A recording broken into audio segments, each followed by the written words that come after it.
working for you.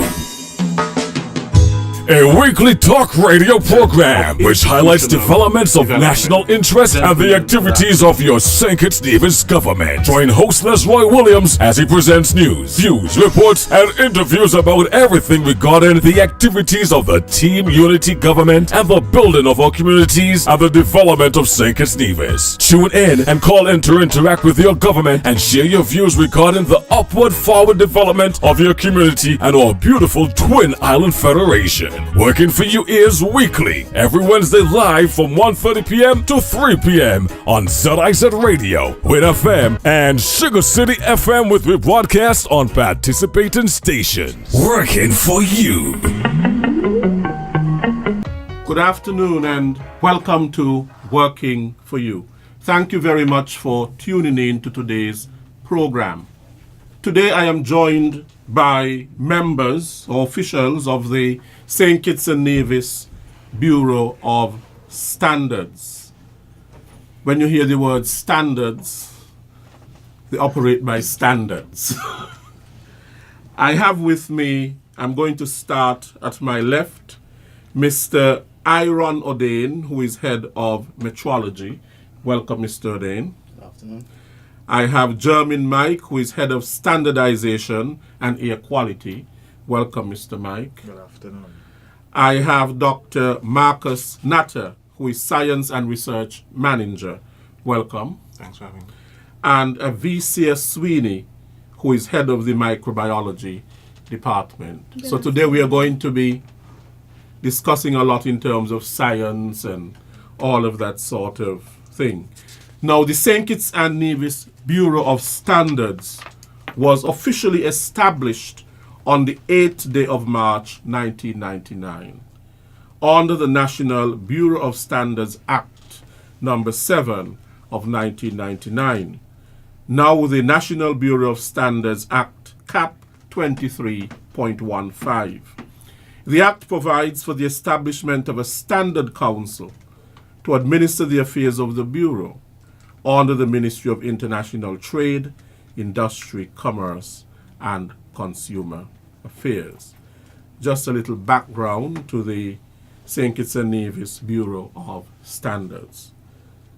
Mr. Natter, I'm going to start with you. You are the Science and Research Manager. Now, if you could tell us what is the role and function of the St. Kitts and Nevis Bureau of Standards, what is the reason for its existence? Well, first, let me just say thank you for having the Bureau of Standards here. I think we are probably the best kept secret in St. Kitts and Nevis. I'll just say we are located at Lagreed, just below the St. Johnson Community Center. Lovely blue building where lots happen that I think is unbeknownst to most of the public. But the Bureau of Standards broadly has as its mandate to protect human health and the environment. And so that is probably the most broad mandate, I think, of any one of the agencies under government. And so we have many, many responsibilities, and we do a lot with a small staff. The Bureau of Standards role has been magnified, I think, over recent years because of the work that we do, and we'll hear some of it today in terms of the testing and analyses that we do. But more specifically, that these things really help to facilitate trade. And of course, in a globalized world that sort of world we're living in right now, where trade is critically important, we need the Bureau of Standards to do certain work to make sure that St. Kitts and Nevis is on par with its international and regional neighbors. And so our role has really been enhanced over the last few years, and we, as a small, like I said, as a small staff, we have been receiving lots of training to sort of coincide with the increased role that we've seen. Now, why does it fall under the Ministry of International Trade? Yeah, historically we were under the Ministry of Agriculture at one point, and for good reason as well. The tentacles of the Bureau of Standards really touches every single ministry in the government sphere. But more specifically, we fall under international trade now, I think primarily because of the the testing, because of the metrology work that we would have to engage in, which helps to facilitate trade. So we work a lot with customs as well to ensure labeling is done correctly on products, and we work as well with the service industry to set certain guidelines for them as well. And so I think we fit nicely in international trade. The Bureau itself is the World Trade Organization national inquiry point. And so all of that, I think, really justifies us being on the international trade. And consumer affairs too, Yes, I exactly. realize. Exactly. And commerce and industry, they're all sort of linked. Yes, very intertwined. Right. Now, as Science and Research Manager, what specifically is your role at the department? My role is first and foremost to really assist the director in execution of a lot of what he does, and sort of facilitate that as well, with some oversight for the various sections. We have a chemistry section, microbiology section, standards section, and a metrology section. So I sort of work across all of those various sections, and also have some purview over various regional and also capital projects and local projects that we become a part of, again, trying to push this mandate of protecting human health and the environment. Okay, now you spoke earlier, you touched on, in terms of affiliations and membership worldwide. Could you speak to that in terms of, the Bureau of Standards, its affiliations and its membership worldwide? Right, so I would have mentioned the WTO, the World Trade Organization. So we have oversight in terms of technical barriers to trade. So again, that word trade comes up. And we also have lots of affiliations with regional bodies like our CARICOM Regional Organization for Standards and Quality. We have affiliation with, for example, the International Organization for Standardization, again, encompassing the role of standards there. And I know Mr. Mike will give a nice definition for standards coming up shortly. We also engage on the international scene as well with IEC, which is International Electrotechnical Commission. We have other standards bodies like ASTM that we are affiliated with. We have metrology bodies like SIM, SIM, and Mr. Odain will delve into that. InfoSan, we work also with Codex Alimentarius, which deals with food. So our microbiologists will engage you on that as well. And of course, sometimes we have full membership with these organizations. Sometimes we have just correspondent, maybe affiliation with them. But all of that really helps us to enhance our work here. It also provides the staff training opportunities, which come at no cost to the government, which again is really helpful in advancing our work and helping to facilitate trade and keeping our residents and guests here in St. Kitts and Nevis safe. Right. Okay. Now, Mr. Mike, you're the head of standardization and air quality. And when we speak about standardization, I do know that you have a number of standards committees and so on. If you can elaborate, of course, telling us what is standardization and what is the purpose of some of the standards committees that you have. When we're speaking of standardization, we can look at it as like you're trying to have something for guidelines or specifications for a particular product. And standards are essentially like a universal language. So the standard, if you're looking at something, for example, like water, the standard for water will be universal across the board. So it's whatever speaks here speaks to the United States, speaks to somewhere in Belgium, speaks to somewhere else in Asia, and so forth. That is essentially what standard is, to have everybody under one purview so that trading can be done without hindrances. Right. Right. In terms of what standards specific, because you hear this term standards all of the time and you wonder, well, what is standards? Well, for the Bureau of Standards, how we define it really, and I put it in layman's terms, it's a standards is a set of specifications or guidelines that are voluntary. Now, as soon as we say voluntary, many people kind of ask, well, if it is voluntary, why do you have to, why do we have to follow it? But when you look at it like that, you wonder, well, why do you have to follow it? Indeed, but standards can essentially become regulations, and this is why it is very important. In the initial stages, something may be voluntary, and so you have to put your input into it, as whether stakeholders or like the public sector or whomever. You have to put your input into that, because you have to have essentially your say in it, because it will essentially turn to a regulation. Depends on how important it is. Okay. Right. Some of the technical committees that we have a labeling committee, right? It deals with all aspects of labeling. We have a codex committee. This is partnered with the health department, and this looks over food, right? They have the environmental management committee, which is also headed up by Dr. Natta. We have energy committee, which is headed up by Mr. Franklin Connor, who is unfortunately is not able to be here with us. And we have tourism committee, who is headed by Ms. Diane Taylor of the Ministry of Tourism. And so all these committees, these are national committees. So whenever standards come in as draft, right, these committees look over the document, make comments on the document on a national level. They're even supposed to advertise these standards, so that stakeholders, those who would use those standards, can have the input in those standards. Now, in terms of standards, for example, you spoke about the labeling and so on, and maybe I'm now getting a better picture in terms of why the Bureau of Standards comes under the umbrella of the Ministry of Trade. So, for example, we are manufacturing a product here, food product, for export. Yes.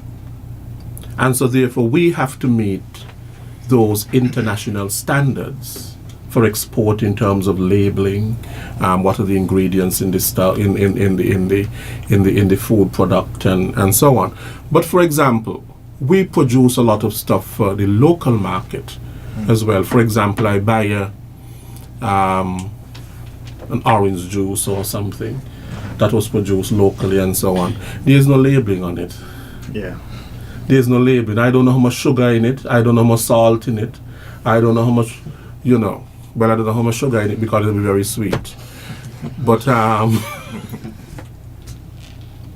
does that fall under your purview as well? Because there are certain things that we don't really know what's the standard in terms of people producing things locally, because there's no sort of a labeling and that sort of a thing. Well, there's a standard. There's a regional standard actually, and there's a regional labeling standard for prepackaged food, and this is used amongst all CARICOM countries, including, well, the ECS countries are part of CARICOM also, right? But it's called CARICOM Regional Standard for prepackaged labeling of prepackaged food, and so it lists clearly in the standard what it is that is supposed to happen for food products, prepackaged food products, whether that is here in St. Kitts and Nevis, Antigua and Barbuda, St. Lucia, even if you were to say that you're sending it to the United States. But there are specific guidelines that you would have to follow in there. Not to mention, sometimes when you're sending products to different countries, you also have to be, although you're following a standard, you also have to be mindful of their regulations. And I speak to that because within the standards, even within Codex standard, which is international, the labeling standard, there's one key thing that is not a requirement in the standard, and that is nutritional, the nutritional facts, right? But if you're going to send it to, let's say, Europe or the United States, that is in their law that you would have to do that. But here and within many other parts of the country, you don't have to. It's not a requirement, right? So sometimes when you're doing that, you have to be mindful. But in terms of the labeling standard, you pointed some of them out. You have to have on things like the ingredients, what the product is, how much is in it, how to use it, what else? When it was made depends on whether it would be expired within 6 months or not. So if it's expiring within 6 months, you have to say when it was made and when it would be expired. If it's not going to expire within 6 months. You just have to put the date of expiry or the best before date and Right, so forth, best right? before such and such a date. Yes, or you can, these are terms that you set sell by date, best before date, expiry date. These are terms that you use. It means by- that you lose some sort of the quality Value, of yes, the value in exactly, terms of the exactly, product. exactly. Now, this becomes so important, linked to what Dr. Natta said, in terms of the, nutrition and health Yes. of people. Because you don't want to be consuming something and you really don't know what it is that you're consuming. And especially today, in a very health conscious world, Correct. you want to know how much salt is in it, how much sugar is in it. You might be hypertensive, you might be diabetic, and you're buying stuff based on your health needs. Yeah, well, nutritional labeling is a kind of if I have to permit me to use a word. Sometimes one wonders if what they put on these labels is actually so, or it is actually contrived, or it is something made up. You really don't know, because they are testing for you, but there's some sort of a trust, and you trust that what they put on the label is so, but you don't really know it is so. Well, that's part of why standards are important, because on some of your products, and we can all look at our cell phones, your laptops, your iPads, or other tablets. If you look at it, sometimes you see certain numbers and codes there, and Yes. those are actually standards. Right. Just the other day, we were looking at the plug for the iPhone in my office, and it had on ISO, and it had the code showing that it was made by some international standard. Right. And again, that means it's accepted worldwide. Uh-huh. So the standard, the word that you just used there, is trust.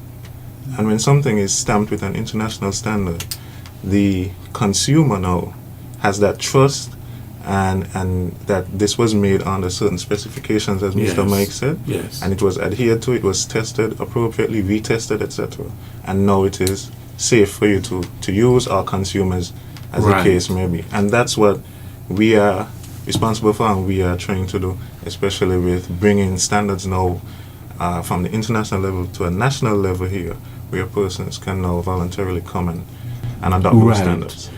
Yeah, and this, because, for example, we just had recently there was a crash of a Boeing jet. I think it was an Ethiopian airline. And what did they do? Because they're saying that, look, these were not really made, or there's some fault. They were not made according to certain standard with something. And so what did they do? They ground them. Yeah. You see? And that's the same thing with the Bureau of Standards. If, for example, there's a recall, because of our linkages to different organizations, we can assist with the global recalls. And one of the most important things when you speak about labeling is for consumers to make a choice, to make an informed choice. So that's why you have the expiring date, you have a list of ingredients. So consumers can then say, I don't want to buy this juice because I don't like these ingredients. I don't want to buy this TV because it's not made to the standard. And then it then empowers the consumer, make them be able to spend the money wisely based on standards and quality. Right. Now, Mr. Mike, you deal also with air quality, Yes. right? So what are some of the issues arising from air quality, and how are these addressed? When we speak about air quality, what are we speaking about? We go on to now to the environment and all of that. What? We're speaking about the quality or the health of the air that you're breathing. So, I mean, all air have particles within it. It just depends on the concentration, and that is why when I say the health of the air that you're breathing in, it just depends on the amount that is there. Do you refer to these particles as pollutants? Sometimes, so for example, carbon dioxide is not really a pollutant, right? It's a natural component. It is of air. something we breathe out. Yeah. Mhm. And it's something that is used via plants and that kind of thing. Right. However, if you're in a particular enclosed area, this is where it can become detrimental to you, because it can have this kind of drowsiness effect. So sometimes you feel like you're in a room and it's not properly ventilated and you're feeling sleepy. It may just be that you're oxygen deprived and there's more carbon dioxide within the air, so you feel sleepy. Not enough to fall asleep, but you just feel drowsy. Right? Okay.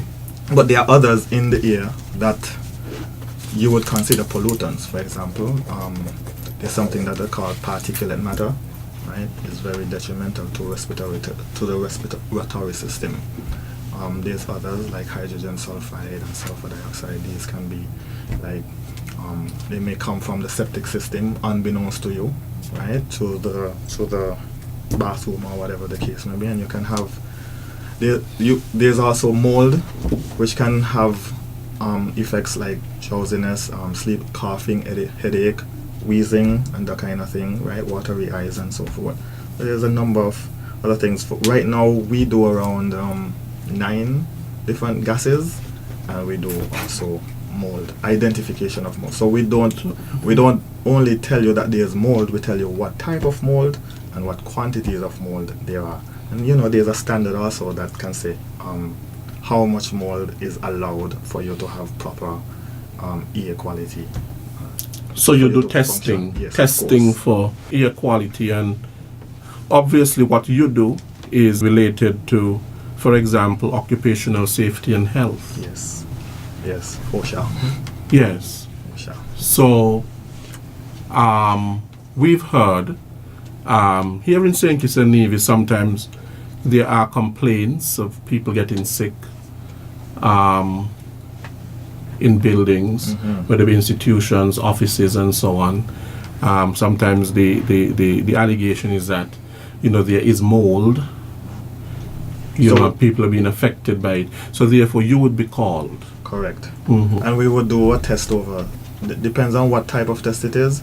We would do a test over a 24-hour period. And the reason why we do this is that when we need to find out how it is during occupancy when you're working and how it is after you've left the building, so that we can show this kind of comparison to say, oh, well, when you were feeling this way, this is what was happening. There was the spikes here and so forth, compared to when you were not there, everything was just maybe in the normal range and that kind of thing. So we do it like this in terms of testing. But initially, we would do an assessment, an observation assessment and so forth to determine what is there and so forth, and then we go with our instruments just to do our Right. testing. I do know some time ago, not to raise this for much discussion, but at the Bastia High School there was some issue there with people getting sick and all of that.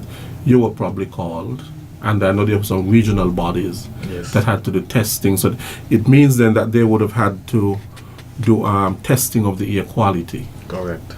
And they probably would have had to have done some testing of the soil and the water. And the air.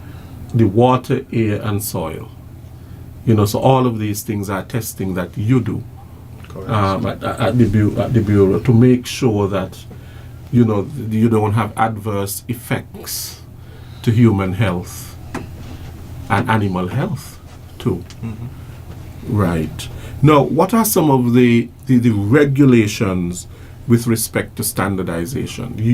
Did I hear you say earlier that the regulations come out of the standardization?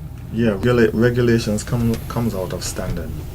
So we want to follow good regulatory practices, and that is why we say regulations usually come out of standards. However, at this time, we are only governed by the Standards Act, and that Standard Act, it gives us some power when it comes to standards. For example, when we are speaking of labeling, Section 34 and 35 in our Standards Act speaks about the language of products that are coming into the country of St. Kitts and Nevis, right?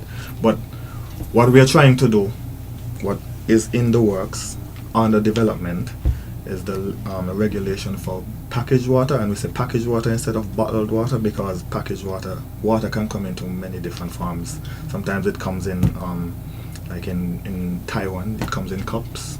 It's not in a bottle. It's not in a bottle, and that kind of thing, right? And so there's a regulation coming for under development for packaged water, and there's one for prepackaged food labeling. Those are the two regulations that we have under development currently. And in terms of adoption of standards that we are going to use as national standards, we're using the Regional Energy Building Code, right, which speaks to the energy that the building use, speak on the labeling, the environmental management, what is the other one? Tourism. Yes. Mm-hmm. We're doing around 5. Okay. So the tourism one is for beach operations, and the beach operations is also a kind of contentious issue here in St. Kitts and Nevis. So in the beach, whereas in the environmental standard it may speak vaguely on how. So one point of contention is what is beach access, right? And they may say in the Environmental Regulation Act, it may say you must allow beach access. Now in the standard will say you must have this amount of feet of access. Mm-hmm. Right? Mm-hmm. Right. Okay, good. I have more questions for you, Mr. Mike, but I'm going to move on to Miss Sweeney, who is the head of the microbiology department. Big word, microbiology. Miss Sweeney, could you tell us what is microbiology? So microbiology is basically just the study of microorganisms, and a microorganism is an organism that you cannot see with the naked eye. So you usually need a microscope to see it. So that's what we do with microorganisms. Some examples is yeast and mold and bacteria. Okay, they're extremely small. Yes. And even if you don't see them, they're there. Yes. They're in present. plenty numbers. In plenty numbers. So when I drink my water, for example, I may think that I'm not drinking any sort of microbes. But if I had to take a microscope and look at that water that I'm drinking, there are some microbes in it. So Yes, the that's a question possibility. comes, what's the safe level that you can have in the water in terms of, because let's face it, it would have some. Well, they have different guidelines for different water. So you might have one standard for wastewater, or one for bottled water, one for pond water, one for drinking water. So it all depends on what type of water you have. There's different guidelines that we follow. Mm-hmm. But just to say they're good. They're good and bad bacteria, right? So it's not, Right. it's not Yes, not- all the microorganisms are not bad. Right. Some Some good of ones in them there. are good. Yes. Right. So therefore then you would conduct microbial analyses of food And water. and water. Yes. What is this in a nutshell in terms of the analyses, and why is it so crucial? So for food and water, there's several test analysis we do. We do E. coli, Salmonella, Listeria, Giardia, Staph, yeast, and more. And the importance, we just want to make sure that all the citizens of St. Kitts Nevis is safe and protected.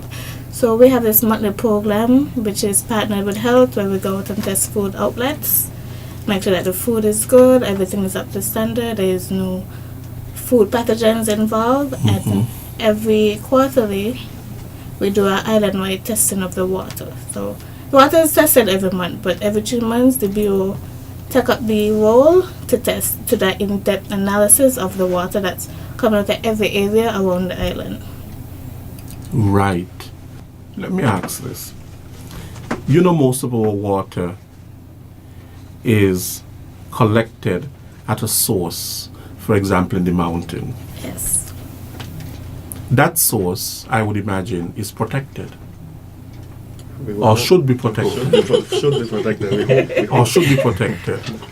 Because sometimes you drink the water directly from the tap. People can, if it's not properly protected, go to the source and throw things in that source where that water is. Feces can also get into the water system and all of that, which of course is hazardous to human health. You're saying that you go around and you test the water. Is that what you're saying? Yes. Okay. So I can be certain that the water that I am drinking from my tap is safe. Yes. If you're not safe, help will notify the public that this water is not safe and they need to treat it and when you could drink from it and when the problem has been rectified. Now you did outline some of the different microbes. You said salmonella was one, right? Yes. What's salmonella? We hear it all the time. For example, they may say romaine lettuce. We heard that was recalled because of salmonella. And we were told we should not buy any romaine lettuce coming from a particular country or area and things like that. You know when these things happen, and one time ago they had something about the corned beef coming from somewhere over in Latin America and so on, and they were... You know, sometimes it turns you off, really. Yes. Well, fortunately for St. Kitts, there's an advisory out, so any retailer that wants to bring in romaine lettuce have to get it tested by the St. Kitts and Nevis Bureau standards. So any romaine lettuce you see on the shelf has been tested personally by the Bureau, so you could trust that it's safe. What are some of the... salmonella, you mentioned some others. And what can they do to human health? Usually, These microbes. These are food pathogens, so you usually might feel abdominal pain, fever, vomiting. So they usually cause some upset at the stomach, so that's why we test for. So we test to make sure that it's free of those. So they can really cause you to get sick. Yes. Diarrhea, vomiting, gastrointestinal issues, and so on. Now, what are GMOs? GMOs stand for genetically modified organisms, and we actually want to expand our expertise is that testing for them. But some things have to be put in place first, like, you know, what would be the standard, like what would be too much or what would be too little, and what would we test for and stuff like that. So that's currently in the process. And that's quite important, and which leads back to what Mike is dealing with in terms of labeling, because that's another thing. You would recognize now that labels have, sometimes you see non-GMO. They specify that because, again, the public worldwide, we are more educated about what we eat and we're more mindful of what we're putting into our bodies. So these producers now are putting as much information as they can. So you see non-GMO. Sometimes for chicken you see cage-free, which I guess is over yard for, right? So they're going back to those kind of things. You see all of these sort of statements on the labels. But with the GMO, we do have equipment right now in the Bureau of Standards that can test for GMO in terms of seeds and test to see if these seeds have been genetically modified in any way. And so we're working again, the tentacles reaching out to agriculture as well in that respect. And so as we go along, we can be able to know with the local agro-processors perhaps have them do their labels for your juices that you talk about and so on, and put, non-GMO and it has this sort of content, etc. So all of that work amongst all the sections in the Bureau is really leading to that end. Yeah, I mean, you're doing such important work, as you said earlier, Dr. Natter. Probably your department is one of the most important ones, but it's the best kept secret. Yes. You began by saying that in terms of, protecting citizens and residents in terms of their health, which is our wealth, really, Now, in terms of accreditation, so you have a lab where you do all of this, a microbiology lab. Yes. Is it accredited? And why accreditation is important? It's currently not accredited, but we're currently working to reach that goal, which we want to get accredited for ISO 17025. And there's a couple of tests, it's coliforms, E. coli, Staph, Listeria, that we want to get accredited for. And the important accreditation, we want person that when they come to that, they feel they could trust with the results. Because with accredited, there's a lot of requirements, there's a lot of procedures that we have to follow, everything has to be up to par. So we just want to know we want to provide that competition that even when a tourists come and something happened to them and we said we have to provide a test or something, they could be like, well, they could carry the results back to where they come from because this was an accredited lab, and whoever the doctors over there could trust that, okay, well, this lab was accredited, they could trust the results. Okay. So is there an accreditation board? You have to pass some sort of, some sort of a test. You have to reach a certain level. Certain things have to be in place before accreditation can take place. Isn't that so? Yes, definitely. So that's what we're currently working on, getting all these requirements ready, and then they have accreditation body who might come and give us an audit of how far we're at, what else we need to do, and then we'll move on from that point. Okay. So who would be the accreditation? Who will you be accredited to? Or if you know what I mean. Yeah, I could answer that. Yes. So currently, in the region, there's one body called JANAC, which is the Jamaica accreditation body, who we would more than likely want to tap because, again, they are recognized internationally, they are close in proximity to us geographically, and we would want to bring them in to assess, our lab and see where we are. We've actually made some great strides over the last few months in so far as we have created some documentation and procedures that were not there. Yes. We have actually rewritten some that were, maybe outdated or antiquated and kind of refurbished those, as well as forms, procedures, things like the simplest thing as putting a quality policy on the walls in almost every room, and our mission and vision are requirements to get accredited because they want to see that your staff is ingrained in your staff, the sort of level of quality that is needed. So little things like that go a long way in becoming accredited. So once we are satisfied that we have little to no non-conformances, we're in conformity with the international standard, then we would reach out to that third party that like, for example, like I said, Jamaica's accreditation body would come in now and give us a thorough audit and see where we are and see if we can, be accredited. Sure. Okay. But it's also important to know that we are currently operating under the standard. Yes. You're operating under the standard, even though you're not accredited. Correct. So it's important for the general public to know that. Right.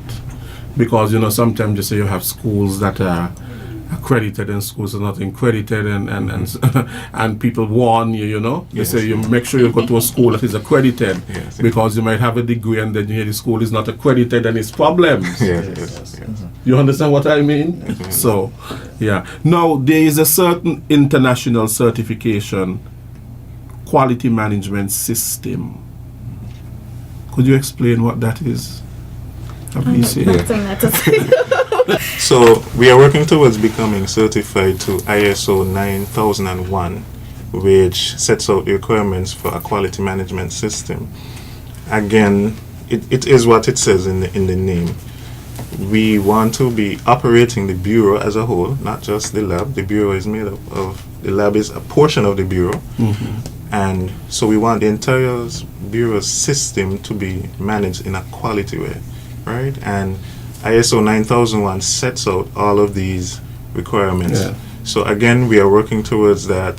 Again, things like having complaint forms. We never had that before. You have to have these sort of things. A customer comes in, they have a complaint, you want to record that. So it's about setting up a proper system that helps your processes within your company, the bureau. ZIZ can do one. Any ministry or agency can have a quality management system and be certified to this international standard. And so the bureau, by virtue of our name, we want to adhere to that. We want to live up to what colloquially we call, good standards and quality standards. But we want to actually meet the internationally recognized standards. Okay, good. Now, VC, I'm going to leave you for a while, but we'll come back to you. We're going to Iran. You're the head of metrology. What is metrology? Well, in simple terms, metrology is the science of measurement. So that's basically it. Anything that we measure, there's a science to improving it, to making sure that everyone is using the correct units and that the type of measurement that you're using is accurate for its application. Okay, so you're talking here about measurement, and you're talking about the accuracy of the measurement. That's correct. Why accuracy, or why is accuracy so important? It all falls on, as Dr. Nato alluded to earlier, it all falls on trade. And when you're trading with people, you have to ensure that the measurements are accurate. If you go to the supermarket and you are buying a pound of potato, you want to ensure that it's actually a pound. Based on the amount of, just going back to the potato example, based on the amount of potatoes that are being imported and being sold in trade, if the measurements are off by a certain percentage, it could actually mean millions of dollars. So that's one importance for accurate measurement. The other importance of it is in regards to health. Now, there's a number of cases where doctors would have prescribed medication and treatment based on a certain measurement, and the measurement being inaccurate cause the patient to either get sick or to die. There's one instance in Mexico where they had children in the premature unit dying, and they wanted to know, well, why they're dying. They're following all the procedures and everything. Why it is they keep having these deaths. And by doing a root cause analysis, they found that actually what happened was one of the gauges for oxygen was not calibrated. Wow. You know, and there also recently there was a case in Trinidad where doctors were giving treatment for cancer, chemotherapy, and the instrument used to give the dosage were not calibrated, and you have patients dying due to the treatment from cancer. So that is one of the major importance of measurements. You mentioned earlier about the airline. There actually have been cases where planes take off, and because they use one unit of measurement in one country and another unit of measurement in the other country, when the plane in the middle of the voyage, they realize that the plane ran out of gas because they use different measurements. And that's actually a case that happened in Canada. So Planes use gas? Oh. Fuel, sorry. So the plane run out of fuel. I use gas. Okay, and there's no way that, well, except for, for example, I was reading the other day that Air Force One, I didn't realize it was such a, in terms of the technology of that jet, for the President of the United States and so on, it was so well equipped. For example, it can be refueled in the air. Yeah. Unfortunately, most commercial airlines don't have that luxury. Right. It can be refueled in the air. It's armored and all of that, and cameras in the wheel, well, that can pick up things right down on the highway. Yeah. It's actually amazing. But the accuracy that you were speaking about, and how that can really affect adversely people and so on if things are not accurate. For example, you go for an operation and the guy who gives you the anesthetic does not give you the right dosage. That can spell disaster. Imagine you wake up during the operation and all of that sort of a thing. So I really understand what you're saying in terms of accuracy. You must be accurate, otherwise that can create some problems. Now, there are different types of metrology. What are some of the different types? The different types of metrology are industrial, scientific, and legal metrology. Currently in SKNBS we practice industrial metrology. We give support to industry in terms of ensuring that the instruments are calibrated. In terms of legal metrology, we verify all the supermarkets and shops, the scales. We at the fuel pump, we verify all the fuel nozzles within SKNBS and in Nevis. So supermarkets as well, SKNBS and Nevis. So we don't just only operate in SKNBS, but we also travel overseas to Nevis. Okay. So we use industrial. You gave the example of two others. Yeah, and so with regard to scientific, we're in the process of developing our capability. It would not be as big as the United States, but we're in the process of developing our capabilities of scientific, which is used to give support to the other two forms of metrology. So we will be, the area that we're focusing will be mass. So the plan is to have a mass lab where we will be do our calibration and our dissemination of the 1 kilogram. Okay. But in more advanced countries, this is done for scientific research. I mean, you mentioned some of the things on the Air Force One, and when they're doing research to improve technology, the measurement capabilities in each stage has to be accurate and improved.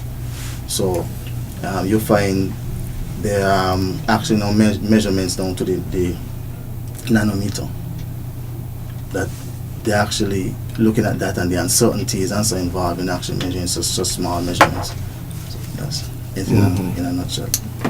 Okay, now what would be some of the future services for metrology? Some of the future services in metrology, we're looking at ways in which we could improve the quality of life for the citizens of St. Kitts and Nevis, and we believe that if we can, the more things we can measure, the more things we can improve.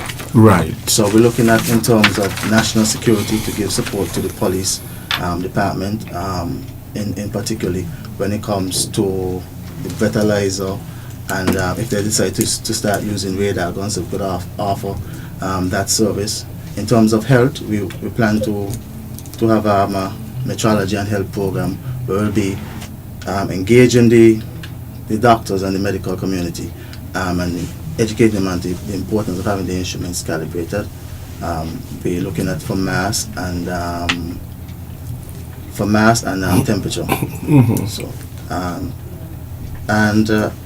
and again, we want to continue supporting industry, because that is where we believe that the country could, if we can have industry grow, then the country will be better off. Certainly. Now, I go back to the best kept secret, the Bureau of Standards, and probably this program, you know, people are now becoming aware of the importance of the department. But do you go into schools, for example? Do you go into schools and speak to the students? There's the science students.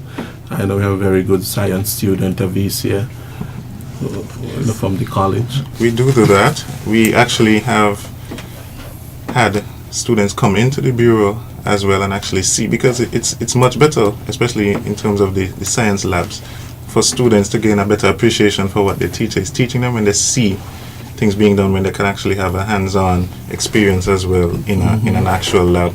So we do that. In recent years, with Agriculture Open, they're being very close to our compound and so on. We will do walkthroughs, and again, students, teachers as well, get to see that experience. We have World Metrology Day, which comes up every year. On the 20th of May 20th. And what do you do to commemorate it here in St. Kitts and Nevis? Well, does the Bureau do anything at all? Oh, yeah. Yes. One of the things that we've been doing a lot of this media outreach. We try to go to the media houses and try to educate people more about metrology, as well as in the past we've been to several primary schools and so forth. We generally try to get the info. It's all about getting the information out. I think that's where we are, education. There's world accreditation there, world standards there, and we really try to do some outreach there. We have a presence on social media. We're on Facebook, so persons can look up SKNBS. Right.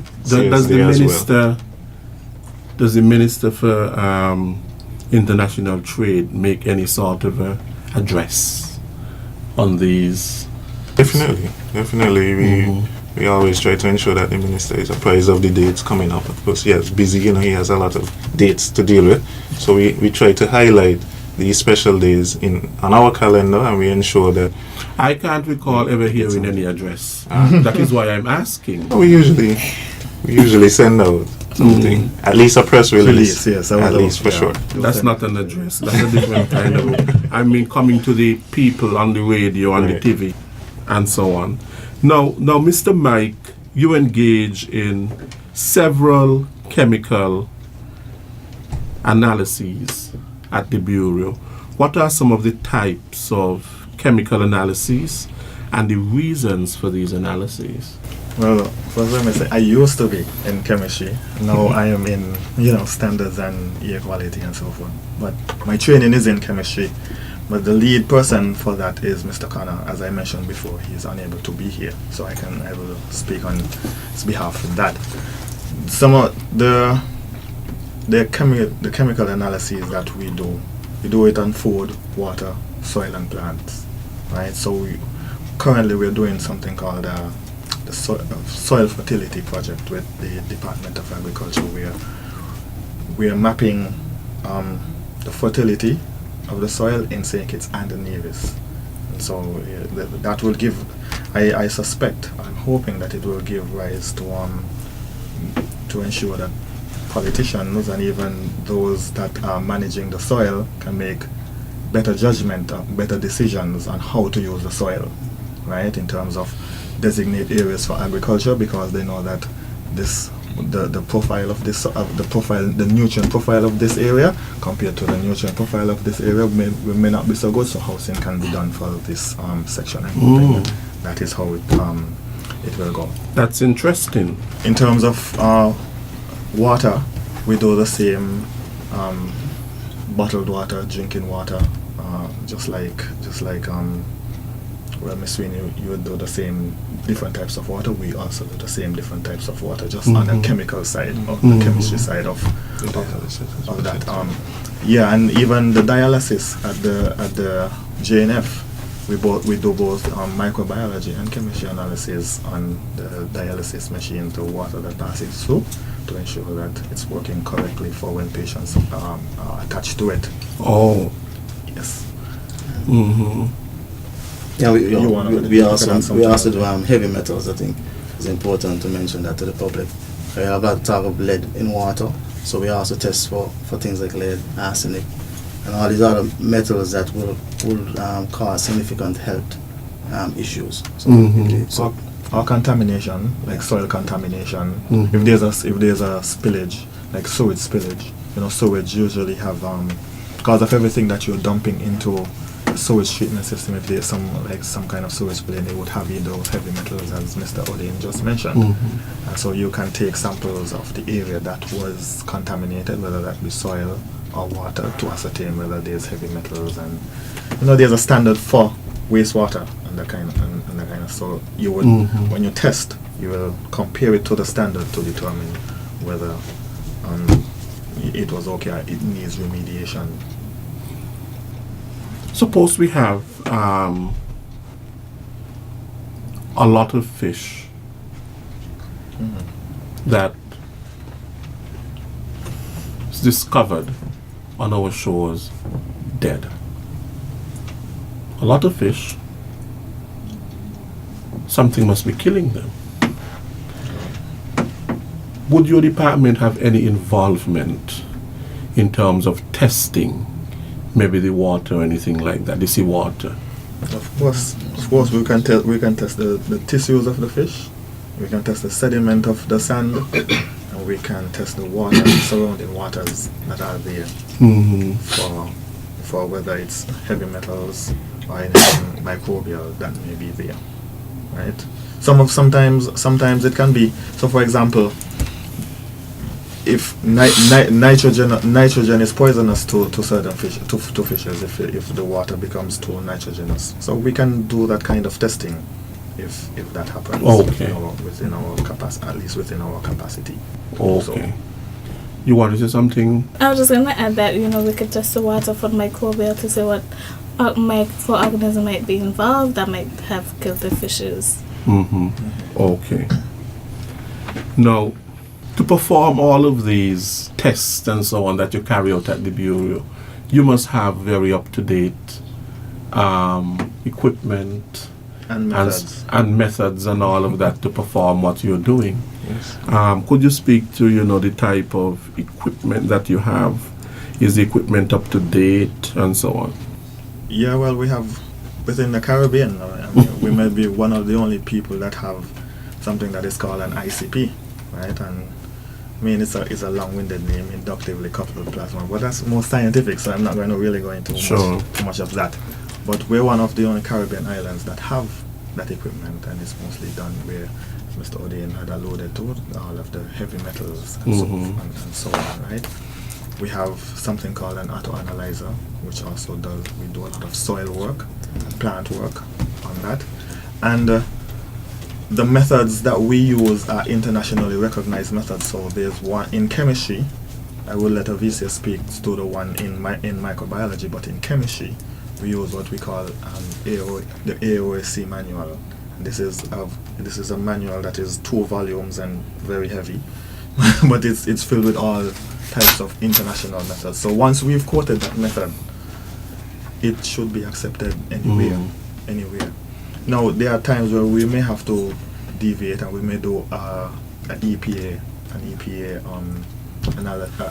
use an EPA method. Right? But this is also recognized.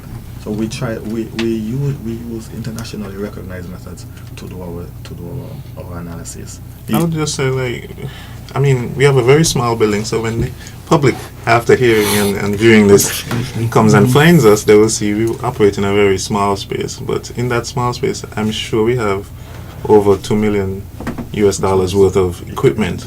Wow. Very high-end equipment, state-of-the-art equipment, and again, that needs specialized training to use. For example, Mr. Odein's section acquired some equipment recently that can test electrical meters that we have on our homes or business places to make sure that they're operating as they should, and that your bills are accurate when you get them. So again, giving the public that sort of trust, giving them the ability to trust what products they're using and services that they're consuming as well. But we do have quite a number of pieces of equipment, again, that are state-of-the-art. So as we work towards accreditation and certification, again, these are the things that we need to make sure that we have and maintain as well. Yes. Just to add, our department to operate is heavily subsidized by the government. So our prices are low. Compared to if you go to a private company to do the same type of tests, they are very low, again, because of the subsidies that we get from the government. Yeah.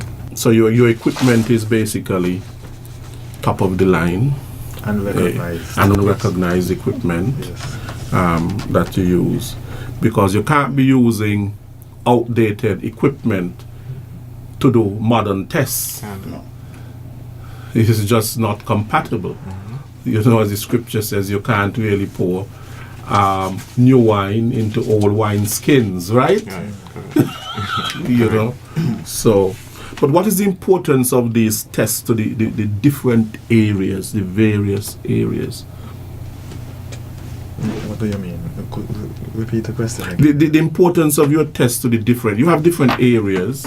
So what is the importance of the test to the various areas at the Bureau?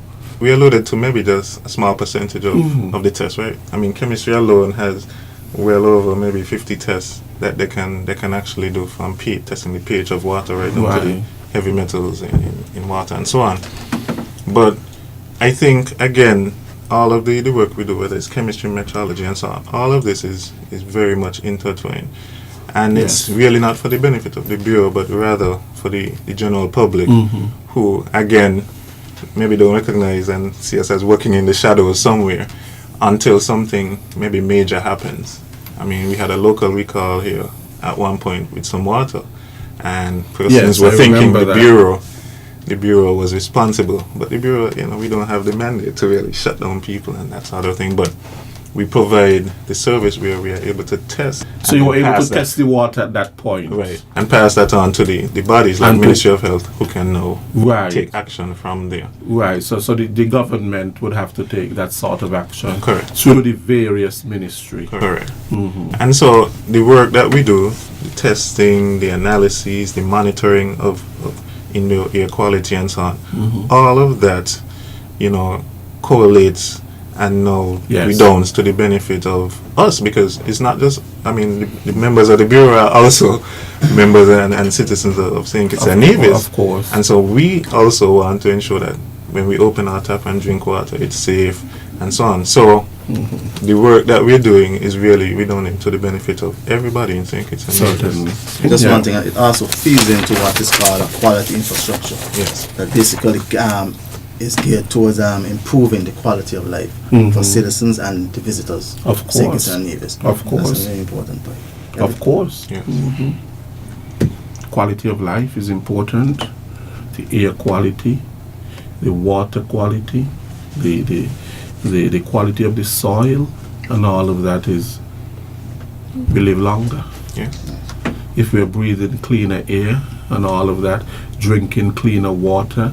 Do you know in some parts of the world, I am reading, that there is a problem basically with accessing clean water? Oh, yes. Oh, yes. We, Well, it's we said don't that- realize how fortunate Yes, we are here. Of course. You know, It's said we the have next clean wars will drink. be fought over what? Yeah, we have clean drinking water. In some places, you see children and so on. It's like they're going to these muddy ponds and all kind of thing, looking for water. I mean, it is so, sad to see. Yeah. People are drilling way down into past, like ancient aquifers just for water that are being dried up now. And the quality of the water, we take a lot of things for granted. Definitely. I think, and I think that, even the work that you do, we might probably take it for granted, but it is such an important work in terms of protecting us, because just water alone, our bodies, how much percent is it? Most of our body is made up of water, Yes. really. And we have to drink water to keep hydrated and to keep healthy. We can't live without water. For a few days, we probably can live. 3 days and you're done. Yeah, with water. You could live longer without food. We can live longer without food, but our bodies need water. Yes. Otherwise, they dry up. And so many illnesses and so on can come about because of water. Gastrointestinal problems, and we hear about cholera and all kinds of things that come from water, and the microbes that are in water and so on. And so the importance for testing and making sure that we are safe, is so important. Now we are going to go to the phone lines. I have more questions. We'll continue the conversation, but we are going to go to the phone lines. The numbers to call are 465-2555, which is the local number, and the overseas number is 1-718-577-2916. That is 1-718-577-2916. We welcome your calls. Working for you, good afternoon. Good afternoon. Yes. I tuned in late and realized it's the Bureau of Standards, for which I've had a plethora of questions from quite a while now. So now I have access to them. I will try and, hopefully get some clarified. Now, the general public, if by chance they were to have concerns in relation to the quality or the composition of any substance that is in existence in our environment, can they directly make approach to the Bureau, or does it have to go through some government department for that particular department to make the question? Let me qualify my question by an example. I recently encountered a client who brought a piece of material to me thinking that it possibly contained asbestos. And we hear of the medical issues in relation to asbestos.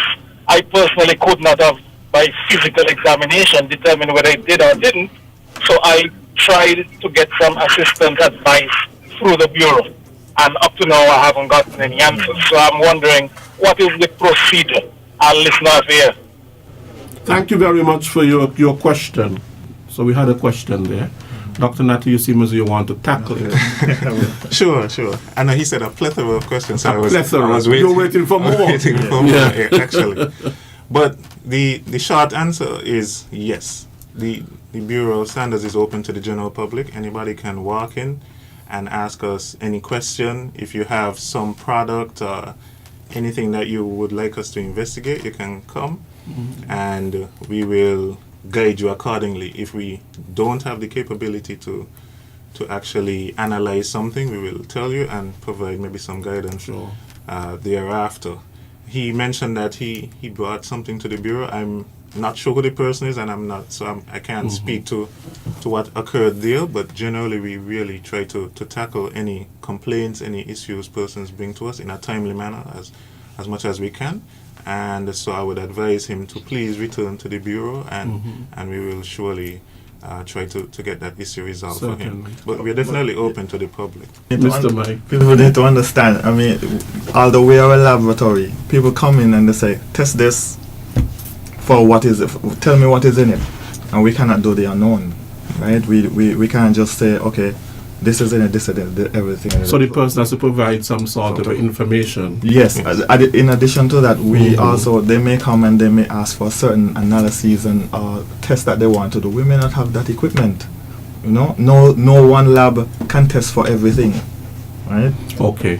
But just to the specific point of asbestos, in cases like that, it's better to contact the health department because they have persons that are trained to identify it on site. So if you suspect there's asbestos, you could call the health department. Right. They have trained officers that could on site tell you is asbestos or not. They're better suited. They're better suited for that specific case. And again, I'm not too sure who he gave, what he gave, but this is the first time I'm certainly hearing of this. Okay. Fine. Now, like any department, of course, you do quite a lot of work, and I'm sure that there are new initiatives at the Bureau, some of your mandates, and where you would like to see the Bureau in the future. I know you mentioned in terms of the microbiology lab. In the future, you would like to see that be accredited. Yes, definitely. Right? But who is the person to speak about the future of the Bureau? Because it's the Bureau of Standards, and speaking from a standards perspective, we are hoping to have a number of standards being adopted. We're hoping to have our updated Standards Act, and we're hoping to have a number of regulations that govern some of the pressing issues that pertains to standards. Yes. So that would mean that, of course, when it comes to regulation, because you don't make the regulations. We can do some, not You all. can do some regulations? Yes. So for example, labeling comes under the mandate of the Bureau of Standards. So we have a standard for labeling, and we can also do a regulation for standards. In terms of the acts and so on, those have to go to Parliament, Yes. of course. Yes. Even the regulations would have to go to. And the way that the committee that we would have would participate in a regulation. So for example, like we're doing one for labeling, they would participate in putting a regulation together. And after that, in that regulation, once that goes through the legal system, we'll determine, well, who will be the regulator for this particular regulation. It doesn't necessarily have to be the Bureau of Standards, but it can be somebody, it can be some other entity. Right. Now, the National Bureau of Standards Act, Chapter 23.15, that is the latest one that you have. So it is since 1999. That's the information that I have. Was there any sort of amendment since that time? I mean, this is what? 20 years later. Yeah, there's a revised version. There's a revised version. 2012. Yes. 2012. Yes, and we currently have revised that version, and we are waiting, hopefully, safe passage to Parliament at some point in the near future. So there will be some amendments too. Yes, because clearly, as again, on a global scale, things have been changing. We too have to keep up with that, of course, in terms of our laws and our regulations. And so we have revised it, and we are actually looking at some additional regulations to go along with that when it gets to Parliament, hopefully soon. Okay. Yes. Okay. It's been there for a while. It's been there for a while? Yes. I mean, I need to hear it out. How long has it been there? a while. I just leave it as a But while. who needs to push it? Well, I might be above our. It might be above your thing. Yeah, but you should have some sort of a say in terms of the importance of, especially in terms of keeping up to date. Yes, Yeah. yes. Because a lab like yours has to be up to date in terms of everything. And legislation is key. We can't be lagging behind with legislation while the world is moving ahead. Yeah, because even in the Standards Act, and Mr. Odin also in his Metrology Act, we are, inspectors. We are allowed, just like the health department or any other, we are allowed to go to establishments or even the port and go and inspect commodities or residences to determine, well, of course, we're using a standard to determine our work, so we're allowed to do that. And Sure. it is important that act needs to be there to govern our acts, as we say, our actions as we go out to do our work. So it's very, very important that it gets passed. Okay. Now, talking about updates and so on, you yourselves, you speak about updating of the equipment, updating of the regulations that you have, and your methods, and all of that sort of a thing. But you need updating too, Oh, yeah. right? And so, therefore, the ongoing formation and training at the Bureau, what is in place for that? We really do quite a bit of training. And so that's a wonderful thing about working at the Bureau of Standards, I think. And everyone gets a chance, from the technicians to the more senior persons, get a chance to have some training. We do in-house training as well, so the section heads would do some in-house training as well, and we ensure that persons receive some sort of written certification that they would have gone through that, because again, that's for their own professional development. But a lot, again, of our affiliates and the agencies that we work with provide opportunities for training as well. And so we tend to be able to enhance the staff that way. Right. Just to add on that point, because we operating on the international standard 17025 and 9001, it demands that we have a robust training program. So that is included in the standard. Okay, good. Okay. Right. Now, what are some of the challenges that you face or you encounter at the Bureau? The challenges are many and varied. We operate in a very small space. So you asked a moment ago about maybe the vision of what the Bureau can be. I would love to see a more robust, a more open sort of space for us to work in.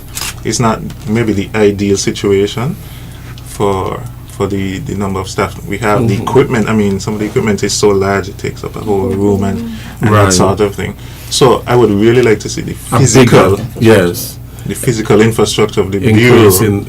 in the space. Definitely, because many Bureau standards actually stand alone. They don't have lab spaces. But ours is really a combination of Bureau of Standards and a laboratory, Okay. right? And so with that in mind, we really would need a larger physical structure. That's a very tough challenge. We would have outlined that we provide a lot of different tests and analyses, and these are very costly. And we provide these at a level that the client may think is high, but for us it's quite low when you look at the cost of, for example, chemical reagents, the cost of operating the equipment, electricity, costs that tend to be going up with each passing year or month and so on. This one is whispering something over here. I don't know why he's whispering it. The cost of salaries as well. Interesting. Everyone would like a little bit more. I'm sure. One of the problems that I have encountered in the standards department is that we have a small pool of experts to pull from. Not that we're saying that we don't have experts, but the number is few. So you will find that we have 6 technical committees, and the health department maybe on every single one. Okay. You know what I mean? So we have that's one of the challenges. People get, because of the small pool of experts, it sometimes can maybe become a bother, a tire Do you think you can deal with a bigger staff? What you're talking about is the population. I know. I know what he's saying. Yeah, of course. I mean, a bigger stuff. at the moment, I'm the only one in standards. Okay. Right? And just to give you an example of how codex work, the recommendation in their procedural manual, just to do the work of codex, which is the 4 standards, it takes 3 persons minimum. Right? The ones for ISO takes around approximately the same as codex. Right? And cross-Q, we are, let's just say, assign 3 persons to each standard organization. Right. That way, and I'm the only one. Okay. Yes. That's a lot of work. I realize you have a small space and you have a small staff. The director told me that for such a small department, I mean, your work is enormous. You know, who couldn't be here today, of course, Mr. Laplace, because of a death in the family. You know, but he did mention that. But that you're trying your best with, of course, with what you have. Now, Mr. Mike, I want you to outline, we'll soon wrap up, but some of the standards, I want you to outline this again. What are some of the standards that are being adopted at the Bureau? I want people to hear. Okay. We're adopting environmental management, that's an ISO standard. We're adopting the regional energy building code, that's a cross-Q standard. We're adopting the labeling standard for prepackaged food, that's a cross-Q standard. We're adopting the tourism and related services for beach operations, that is an ISO standard. And we're adopting the packaged water standard, that is a cross-Q standard. These are the 5 that that is currently on our work program to adopt for 2019. Okay. So we've already taken the necessary steps. One of them is to do WTO notification. The other is to officially publish within the Gazette, and then we do advertising of that standard. But our minimum requirements is essentially to notify within the WTO and the Gazette. This is our minimum, what we are legally required to do. But of course, this is not enough. We need to have more of a presence on like radio shows like this. Sure. And even like social media and that kind of thing. Sure. We intend to. But you're on social media now. We're carrying it live on Facebook. Of course. Even when we're doing our regulations, the one with the labeling and so forth, because it is such a contentious issue, right?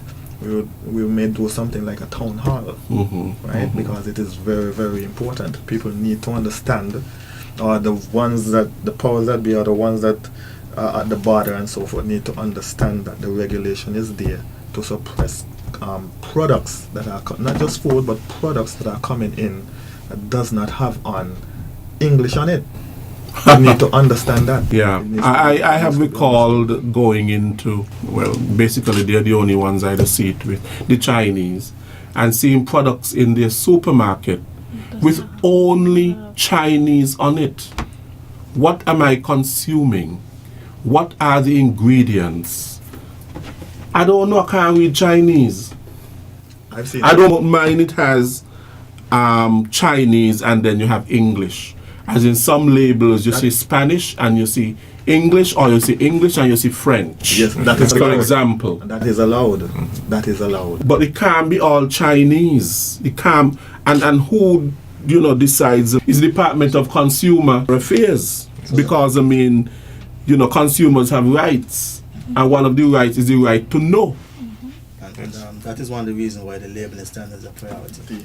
So it's a process as well. And Mr. Mike didn't outline he said good practices, but the good practices take a very long time, and depending on the standard, it could take years before you could actually adopt it as your own. Right. And Mr. Mike has been doing a lot of work over the years in chairing the technical committees and so forth to ensure that the labeling standard is at a point where we could now adopt it and say, this is going to be the law of the land when it comes to labels.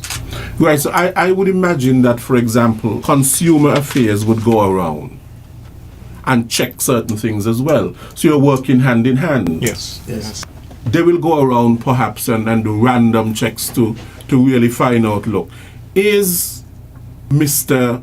Fu, for example, selling expired stuff? Because sometimes if people are not checking, if consumers are not checking and so on, the person who is doing the selling, they're just concerned about making money, you know. They're concerned about the making of the money, but the consumers must actually also be on the ball. They must be. Yes. They must. When they have things like that, just leave it or point it out to the store owner and point it out to Consumer Affairs or even the Bureau of Standards, Health Department. Any one of these entities can help. But then also what I see, this might be going a little bit out, out of our thing here, but sometimes I see actually they're selling expired stuff at a reduced price. Not allowed. Is that supposed to be? Just thing, Consumer Affairs have a program, even though it's not our department, but Consumer Affairs has a program where I think it's weekly. They go to the supermarkets as well and they check for the expiry dates, and they have a list of goods that they go and they check the prices and so forth. So you could also there's an app for Consumer There is an Affairs app, yeah. where you could compare supermarket prices. So the ministry on the whole is doing a lot to protect the rights of consumer, whether it's through the Bureau of Standards or through Consumer Affairs. Again, the expired goods, I know for a fact that the Consumer Affairs Department goes out and checks the expiry dates. You know, while we're talking about standards, and you're doing a great job in terms of standards, but standards must be across the board. We can't be talking about, look, we're doing some standards here, and then down the road there's no standards at all. For example, even in terms of pricing that you just mentioned, some people are totally off with their pricing. I mean, I had reason to really question something the other day in terms of a vehicle. And I sent somebody to look for an estimate to do a realignment of the vehicle. And I was told $300 and something. That was the quote that I got. And to go to a mechanic up the industrial site, you know how much it was? $40. And I really wonder, why is there this disparity between $300 and something and $40? So there's really no standard sometimes when it comes to pricing. There's no standards here. People doing as they like. So demand should drive price, no? I'm just saying, Is there anything that you would like to say in wrapping up? We're out of time, basically. Sure. I want to, again, thank you for inviting the Bureau of Standards to be here and giving us this outlet. Again, one of our visions is really to expand the reach of the Bureau of Standards to the general public and to invite them and let them know that we are here, what we're doing for them, and that we are open for them to come in, ask any questions. Sure. We are willing to visit schools, we're willing to visit workplaces and educate the general public about the various aspects of our work. So I really want to thank you for the opportunity. I would say that the Bureau of Standards is also engaged in a variety of projects regionally and internationally as well. And we didn't get to touch on all of that today in terms of mercury. We're doing a lot of work with mercury contamination, and we're doing work with toxic chemicals as it relates to the waste and how we dispose of used chemicals or used chemical containers and so on, pesticides, all of these things. And lithium batteries and so on. Correct. So again, the Bureau of Standards has a very broad mandate, but an important one of protecting human health and the environment, and that's what we continue to do every day as we work not just in a silo, but with all the different ministries in the government as well as private entities and individuals within the various communities. So I guess I could say on behalf of my director, first of all, Mr. Stuart Laplace, who couldn't be here, and the staff of the Bureau of Standards, we just want the general public to know that you can rest assured that there's there's a big watchdog.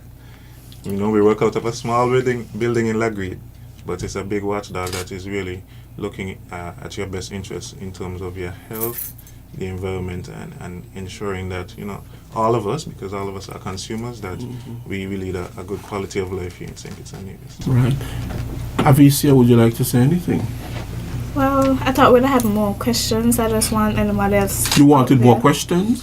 I thought there would have been more questions. For you? No, in general. So I Okay. just want anybody else. More people calling in, you mean? Yes. Mhm. If you have any more questions, feel free to call us at the Bureau directly. Our phone number is 467-1498. We have our Facebook page and we also have our website if you want any more information on us. So the Bureau can be demystified. Mr. Mike. I just want to say thanks again for having us. We do a lot of work at the Bureau of Standards in terms of for the public interest. We try not to show favoritism between a consumer or a seller or manufacturer. What we promote is fairness of trade, right? And I would like the public to know that. Aaron. Okay, I would like the first of all, thanks for having us here. And basically, I would like the public to know that the Bureau of Standards is working for you. That's Okay, well, I want to thank all four of you. Avicia Sweeney, who is the head of the microbiology department, Dr. Marcus Natter, who is the science and research manager, Mr. Jermaine Mike, who is head of standardization and air quality, and Mr. Aaron Odane, who is head of metrology.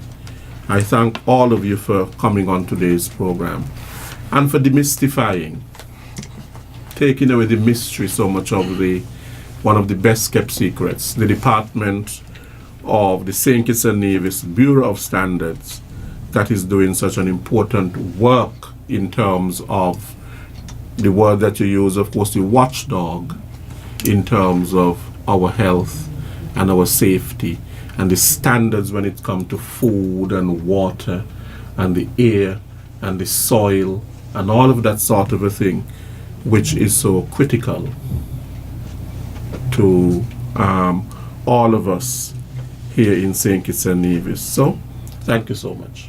You're welcome. Thanks, man. You have been listening to another edition of Working for You. Next week, we will be back. I will have on the panel officials from the National Housing Corporation.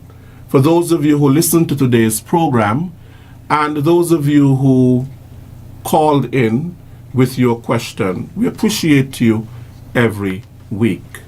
Next week, we will be back. Until then, I am Les Roy Williams.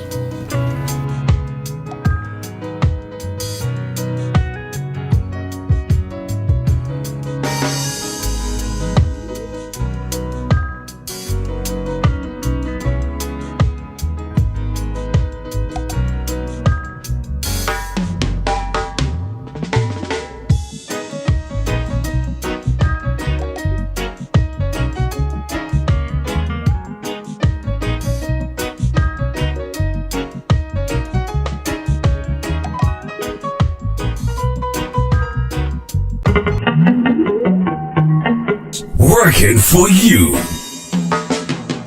A weekly talk radio program which highlights developments of national interest and the activities of your St. Kitts Nevis government. Join host Les Roy Williams as he presents news, views, reports, and interviews about everything regarding the activities of the Team Unity government and the building of our communities and the development of St. Kitts Nevis. Tune in and call in to interact with your government and share your views regarding the upward forward development of your community and our beautiful Twin Island Federation. Working for You is weekly, every Wednesday live from 1:30 p.m. to 3 p.m. on ZIZ Radio, Win FM, and Sugar City FM with rebroadcast on participating stations. Working for You.